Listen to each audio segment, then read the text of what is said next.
Thrissur Pooram കലക്കലിൽ crime branch ADGPക്ക് report കൈമാറി പ്രത്യേക അന്വേഷണ സംഘം. ഉദ്യോഗസ്ഥ ഗൂഢാലോചന തള്ളിക്കൊണ്ടാണ് റിപ്പോർട്ട്. പോലീസ് ഉദ്യോഗസ്ഥർ മനഃപൂർവ്വം പ്രശ്നമുണ്ടാക്കിയിട്ടില്ലെന്ന് റിപ്പോർട്ടിൽ പരാമർശിക്കുന്നു. ADGP MR അജിത് കുമാറിനെതിരെയും റിപ്പോർട്ടിൽ പരാമർശനമില്ലെന്നാണ് സൂചന.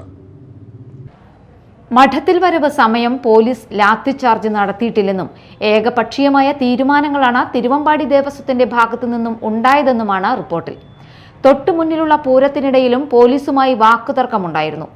ആസൂത്രിത നീക്കമുണ്ടായോ എന്ന കാര്യത്തിൽ ADGP തല യോഗത്തിന് ശേഷമായിരിക്കും അന്തിമ തീരുമാനം. 16 മാസം കൊണ്ടാണ് ക്രൈംബ്രാഞ്ച് അന്വേഷണം പൂർത്തിയായത്.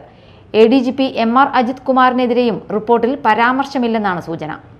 രാഷ്ട്രീയ കേരളത്തിൽ വലിയ ചർച്ചയ്ക്ക് വഴിവെച്ച സംഭവമായിരുന്നു തൃശൂർ പൂരം കലക്കൽ. കഴിഞ്ഞ ലോക്സഭാ തെരഞ്ഞെടുപ്പിൽ തൃശൂരിലെ NDA സ്ഥാനാർത്ഥിയായിരുന്ന സുരേഷ് ഗോപിയുടെ വിജയത്തിൽ ഈ സംഭവം വലിയ രീതിയിൽ സ്വാധീനം ചെലുത്തിയെന്ന രീതിയിൽ ആരോപണം ഉയർന്നിരുന്നു. സംഭവത്തിൽ വിശദമായ അന്വേഷണം വേണമെന്ന ആവശ്യം ഉയർന്നിരുന്നു. ഇതോടെയാണ് പൂരം കലക്കലിൽ സർക്കാർ ത്രിതല അന്വേഷണം പ്രഖ്യാപിച്ചത്. അന്വേഷണത്തിന്റെ ഭാഗമായി മന്ത്രി K രാജൻ, അജിത് കുമാർ, ദേവസ്വം പ്രതിനിധികൾ അടക്കമുള്ളവരുടെ മൊഴി രേഖപ്പെടുത്തിയിരുന്നു.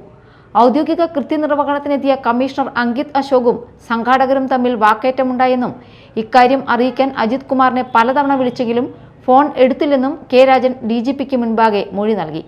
എന്നാൽ മന്ത്രിയെ തള്ളുന്നതായിരുന്നു അജിത് കുമാറിന്റെ മൊഴി.